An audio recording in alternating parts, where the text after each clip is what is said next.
Welcome to the Drag Me to the Movies podcast. I'm Ned. And I'm Joe. In this episode, we're going to talk about Boys in the Hood from 1991, directed by John Singleton, and stars Cuba Gooding Jr., Lawrence Fishburne, Angela Bassett, Ice Cube, and Morris Chestnut. So, Joe, what did you think of Boys in the Hood? So before I start, part of the reason we watched this, well, two reasons, right? Is you thought this is a good film. And Yes. second was Yes. to put to the test whether or not hood movies would be something I could get into, right? Based Correct. on Yep. my reaction to Friday. Correct. So based on that concern or question, Ed, what do you think I'm going to think about this film? Oh gosh. I'm hoping you at least appreciate what it was going for. Um, I have a feeling you'd put this at mid. That's kind of what I'm hoping for, at least. You're hoping for at least a mid? I'm hoping at least a mid. Okay. Well, drum roll. Oh God. I really like this film. Good. Good. Good. Yeah. I appreciate this movie a lot. Good. And I think the reason I feel that way is because this takes a I'm trying to think of how I want to say this, a stigma that black folks have in America of, being oppressed and being put in hoods and having a hard upbringing in Mm-hmm. parts of America, right? Right. And doesn't glorify it, doesn't It takes a make serious light of approach it. to it. Yeah. Right. It shows what life is like, and it shows what life is like for a father who wants the best for his son and wants to break the cycle of being oppressed with his son. Right. Um, and I think that's why I like this one more is because, and again, going back to Friday, I told you I'm not a big fan on like stoner movies or like movies that make light of stoner activities or anything like that, right? Like, Right. oh, he messed up because he was high. Ha ha ha. Like that I don't do well with, or I don't like a whole lot, I should say. But in this film, there's not really any of that. It's again more of just, everyday folks trying to make it in a hard time. And really, I mean, that's what it comes down to. Yeah. Which I Uh think when we were watching Friday, I was telling you that that's a little bit more on the upbeat, positive side of it. Where this one, I kind of tried to really paint the picture that it's a little bit more serious and grounded, um, even darker in spots. Absolutely. So, yeah. Yeah, I mean, I can see this film in a couple ways, right? Is like from the aspect of me as a white man Mhm. not having to live through any of that, getting Right. to see it, to see like what it could be like, or a version of it. Mhm. And then I can also kind of see it as, I guess, a potential for folks that do relate, to see, how different ways that you handle that situation can turn out for you, right? Right. Um, so like you look at Ice Cube and his brother, right? Um, Two different people. Mhm. Doughboy is very much in the react rather than think kind of mindset. But his brother, Ricky, was more of the trying to make it, the clean way, I guess, way I Right. would say. Sports, all that. Yeah. Right. And and then also with Trey, also being kind of, I almost feel like Trey is almost like the middle between the two. Mhm. Um, more towards Ricky's side, but kind of caught in the middle of both of those types of personas. Right. And I like how it shows how the violence of the hood doesn't discriminate, right? Ricky, the one who is the most likely to succeed out of the family, gets gunned down. Doughboy does his thing and reacts and ends up getting gunned down, 2 weeks later or however it said Yep. in the end. And then Trey making it out. But being set up to have his inner demons where he's trying to work out whether he wants to be with Doughboy during the hit to retaliate, or whether he should, do as his father, suggests and take the high road. Um, and so I do like that it shows those different perspectives, I guess, of how the hood can work out for folks. Yeah. Um, so that's the first thing I like. The second thing that I'm a big fan of is, well, Lawrence Fishburne in general. I think he's a great actor. But he does a great job as being a father in this film. Yes. Um, he also doesn't necessarily have you know, uh, a good go of it. But he is, at least he has morals, and he's trying to be part of the solution rather than, part of what's going on in the Right. hood. Yep. Um, and I like that they show, like, the way he tries to parent Trey, and then also how, when he's out by that billboard and he's preaching about how they're trying to buy housing to get, the black folks out of the hood so that they can raise prices so only white people can move in. Mhm. And how he's got basically, like, gang members, the elderly, all agreeing that, they have more in common than what they think, you know? Mhm. Yep. And yeah, it's kind of cool to see that, there's people like that that are thriving in the hood. And I also expected that Lawrence Fishburne was going to get shot down at some point, because I figured with him trying to be that resistance The moral compass. to, yeah, right. I figured that, Yeah. they would have ended him, but I'm glad they didn't, Mhm. because I think that would have been like an easy out, or an easy plot twist, I guess, for this film. Mhm. Um, so yeah, so Lawrence Fishburne did a great job. Reva Styles, or Reva, I should say, did a great job. She was the mom, right? Yeah, it's Angela Bassett. Yeah, I just want to make sure she did a great job being the mom. Yep. The dynamic between her and Lawrence Fishburne was great. Um, again, there's that something didn't work out in their marriage, or their, I don't even know if they got married, but uh, I guess they did 'cause they have the same last name. But something didn't work out there, but they still have, that respect for each other, trying to Mhm. co-parent. Right. So I appreciate that throughout this film as well. Uh, I think the third thing I like is that this story, or this film, takes kind of like the coming of age approach. Yes. Um, and I wasn't sure how this film was going to play out, because it starts off heavy with the kids. Um, you know, a lot of times in films that I've seen that are similar, not necessarily in like the hood, but like if there's a flashback to kids, it's a very small part. But this has like a good 30 to 45 minutes of it being from the perspective of the kids. So it's kind of cool to see, what the upbringing of the kids were, and then how that shaped them. You know, for instance, Doughboy, they show that his mom didn't respect him at all. Right. And really, She saw uh, his father in him. right, and she coddled Ricky. And so you can see that Doughboy grew up to be kind of a gangbanger, and at the beginning of when the adulthood thing is when he's getting out of prison, right? Mhm. Um, you see again how Trey had a split family, and was kind of going down the path of Doughboy, but when he moved in with his dad, kind of changed his way more towards a Ricky. So that's why he kind of has that mentality of, kind of split between, still has his younger demons that he's working with, but is still trying to do right. So I appreciated all that. I uh I also, it's just interesting to me again, and you know, I don't know how much of this is glorified from, the film. Films try to embellish things, right? But like Right. the kid saying, "Hey, you want to see a dead body?" and they just walk and they find a dead guy in a bush, right? Mhm.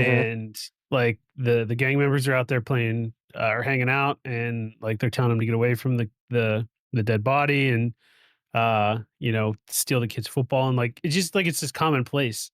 Yeah. Um, so really, really kind of sets the tone for the film overall. Um, so yeah, I mean the film definitely doesn't hold back in what it does. It goes anywhere from death to to crime, to sex, relationships, covers a broad spectrum of things in the hood. And I think it does a good job at showing what it is and not glorifying really anything out of it.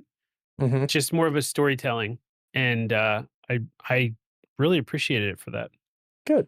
Yeah. So that's all the seriousness stuff of it. There's also some good humor in this film as well, and also some like dating of this being from the '90s, like uh, the dude with the pacifier, Oh yeah, yeah, yeah. like that. You know, that was kind of it's definitely a '90s thing. I never saw anyone do that, but I know that was like a thing at some point, like used in pop culture. Hmm. Um, so you know that was kind of funny. Um, you know, I can't remember who says it and when, but like I wrote down the quote of "Get off of me with that 4x4 head." I think that was one of the kids saying it to one of the other kids. I thought that was pretty funny. Um, you know, there's a lot again good lessons throughout the film, like Lawrence Fishburne telling Trey, you know, I think when he's trying to say like about making sure he's wearing condoms when he's having sex and stuff, and he says like Right. anybody can get a girl pregnant, but only a man raises their kids. Yep. You know, kind of setting that tone with his son. Um, I was pretty tickled pink about there being some play of Duck Hunt in the movie. Right. It made me happy. Um, you know, I also found it surprising. I know I know you hear about it um in like the cops suppressing black folks, right? Like that's a thing. Right. Um but Even like the they kind of race trader style well that that's they what I was going to portrayed. get to is yeah, is Yeah. like even black police officers hating on black folks, right? And Yeah. almost a racist way. Yep. Um and like so that was interesting to see that highlighted. And my note for that was that cop is a dick. Oh yeah. Yeah. Uh You know, there's things that I think were kind of funny, but I don't think they were meant to be. Of like, uh, Doughboy and Ricky beating the crap out of each other, and the mailman just walks by and delivers the mail and then leaves. Like, I thought that was pretty funny. So Like, we'll get to that later, but okay, like I just think it's funny that the mailman's probably so used to the violence and shit that happens in the hood, he's just yeah, doing his job and moving on. And then finally, I want to call out. Like, I think I was pretty hard on Ice Cube for Friday, and that he was just his mean mugging the whole persona. time, and he Yeah, was yeah, yeah. very like, yeah, he had some range in this film. Hmm. And I have a new respect for him as an Good, actor good. from that. So, um, yeah, I mean, it's overall, I was very happy with this film. Okay.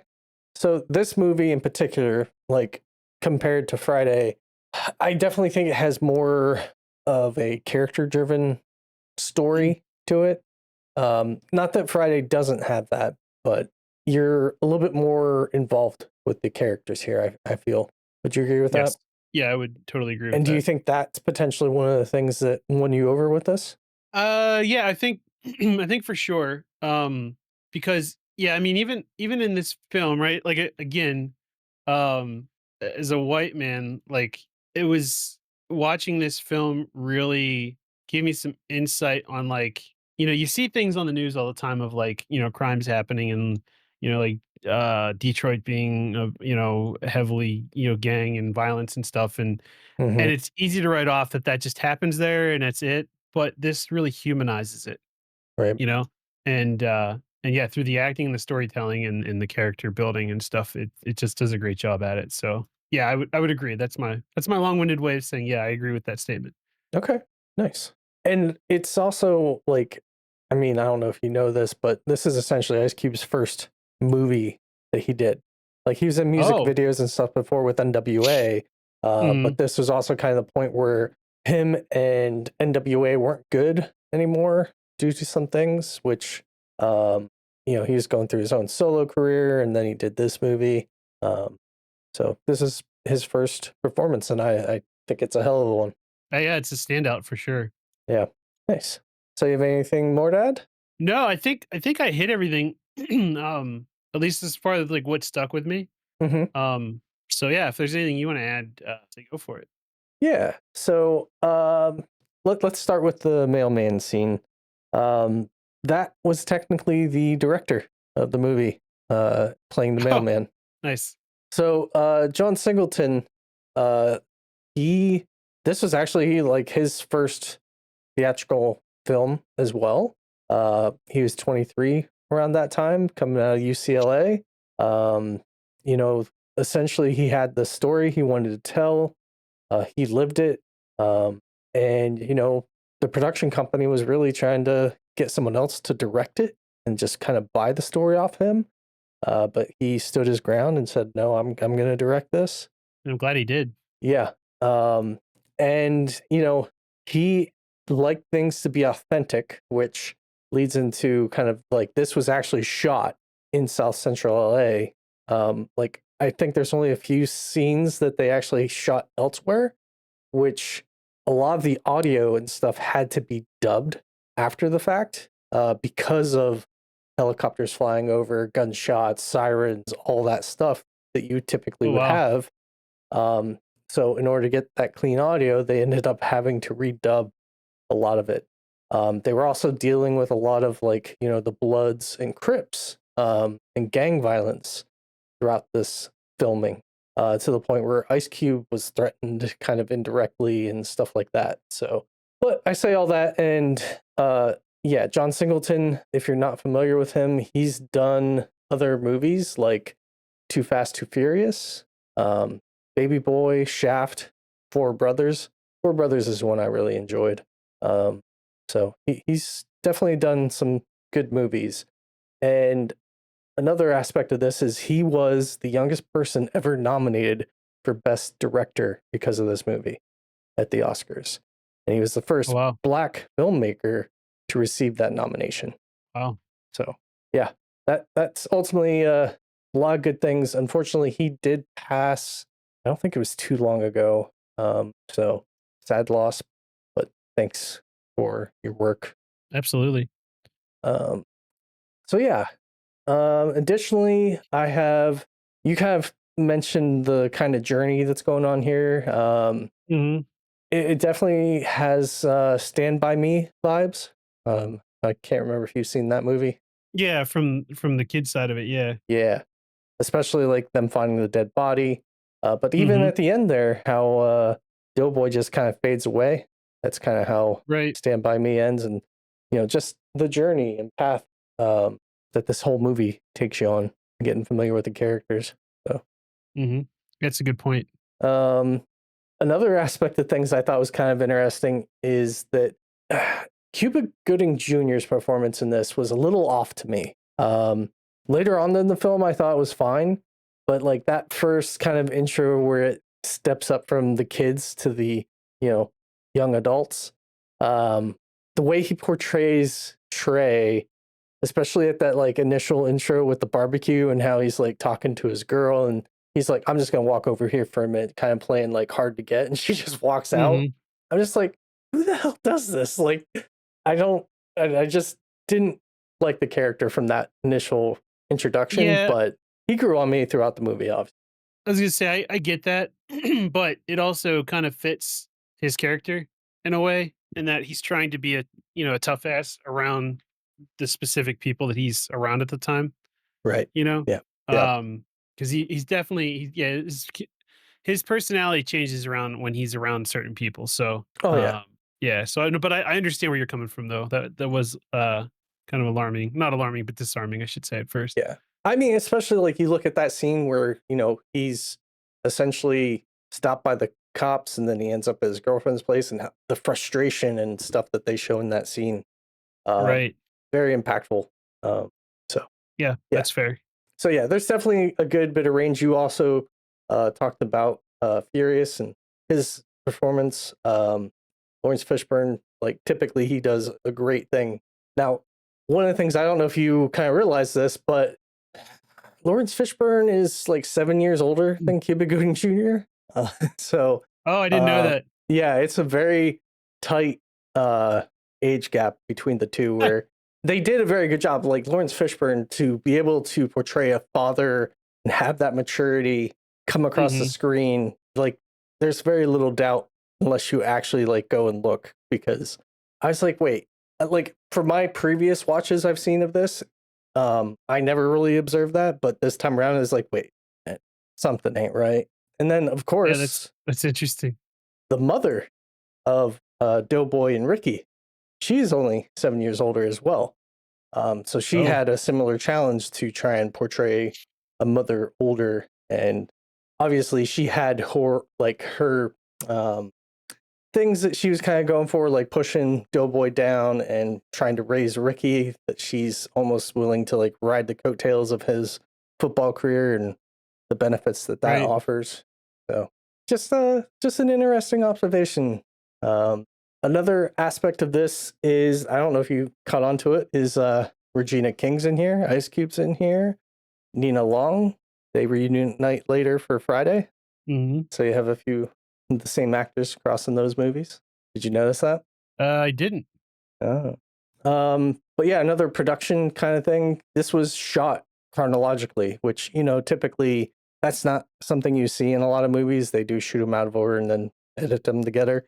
But Right. this one was shot chronologically so that it can actually have things kind of build up and people feel like puts the actors in a better mind space as they're going through it and feeling the emotions Mhm. and playing out through the scenes. So I appreciated that. Um, so Chris, the guy in the wheelchair, um, Yeah. he wasn't acting that he was in a wheelchair. He was actually a person in a wheelchair who experienced being shot and I think paralyzed from this waist down um, Oh, wow. in the hood. And 2 days later, after he got shot and wheelchair bound, his dad passed. So he had a lot of tough things happen to him early on, but he was able to push through it and make a career out of it, get into this movie, and then he became like a public speaker about that and trying to assist people with moving past difficult times. Very cool. So a motivational speaker of sorts. Has he been in any other films? I think he acted in a few like TV series episodes, but I don't think he ever really had like a bigger movie role. Okay. So, but yeah. The only other thing I have really to note is when this was in theaters, there's a few things that was kind of going on that made it a little bit of a challenge for the film. Number one, it was going up against the Terminator 2, Oh, jeez. which I think overall it didn't end up in as many theaters as Terminator 2 had, but the ones it did, I feel it performed very well in comparison to the large scale of that. Plus, a much smaller budget here compared to what T2 had. So, definitely a challenge for a movie, but just to see how it's done really paints the picture of how good of a film it is. And then this film also dealt with some challenges around the theaters it was released in due to violent incidents happening from gang members that had gone to see the movie and observing someone from the rival gang. So there was a lot of theaters to protect their employees and stuff that had pulled the film. So that definitely Oh, probably wow. had an impact as well. Um, but ultimately, John Singleton, he was kind of disappointed in the fact that that happened. He called it artistic racism that they were pulling it from theaters because there's plenty of other movies that has had violence, but his in particular got called out due to the attention and all that stuff. Um, so definitely something that had a negative impact, especially for the message that he was looking to deliver with this movie is to bring people together and kind of move past some of these things. Right. So, yeah, I think that's all I have other than the fact that, some other movies related to this I kind of want to touch on that maybe you haven't seen. One that came up in my research was Menace to Society. I've never seen that one myself. Um, I haven't heard of it even. so I heard a lot of people compare it to Boys in the Hood, saying that like it's even better. I don't know if that holds true. I'd be curious to see how both of us kind of feel about it. So that might be something to check out down the line. Um, Yeah, I'd be interested. there's a movie that I saw, I guess not too long ago. It's probably been more years than I think it. Um, Straight Outta Compton. That is essentially the story of NWA, includes Ice Cube, which is kind of funny that his son plays Ice Cube in the movie. So that's kind of cool. You haven't seen that one, right? I have not. Um, and then there's one called Belly. I've not seen that one. Like my hood experience is also very not deep. I haven't had opportunity to venture too far down that path, which I had some friends in college that really kind of introduced me to a few of these. So I definitely appreciate that exposure to those things, and I really Mhm. do want to continue to watch some of these movies. So if there's anyone out there that has recommendations for movies for us to check out, happily accept them, and we'll look to consider getting them in and Yes, doing an episode on them. absolutely. So yeah, I guess that's all I had. Do you have anything else you want to add? I don't. I All right. don't. So let's talk about scores then. Okay, so at the beginning, you said you'd be happy if I came out of this saying this was a mediocre film, right? Yeah, And so you would think that would be a 2, 2.5? I would say Uh, probably 2.5, 3 is usually where I say okay, mediocre is. okay. So I came out of this giving this a 4.5 out of 5. Oh damn, Yeah, I really appreciated this film. good. It was definitely eye-opening. Um, it like I said, I appreciate how real it was, how real it Mm-hmm. felt Right. as well. So yeah, I really, really appreciated what they did. Nice. Yeah, I myself I give it a 4 out of 5, so just a Okay. little bit below you. But yeah, I agree. This is a great movie. I'm glad I got a chance to revisit and talk through it with you. But yeah, that's awesome that you put it that high. Yeah, I was definitely a fan. Nice. All right, cool. Um, so this is one you definitely recommend to others and It potentially is. revisit. It is. Good. Absolutely. All right. Sounds good. Well, let's talk next recommendation. How about we kind of continue down the serious path a little bit with maybe some comedy mixed in here and there. But how about a movie called Good Will Hunting? Yeah, sure.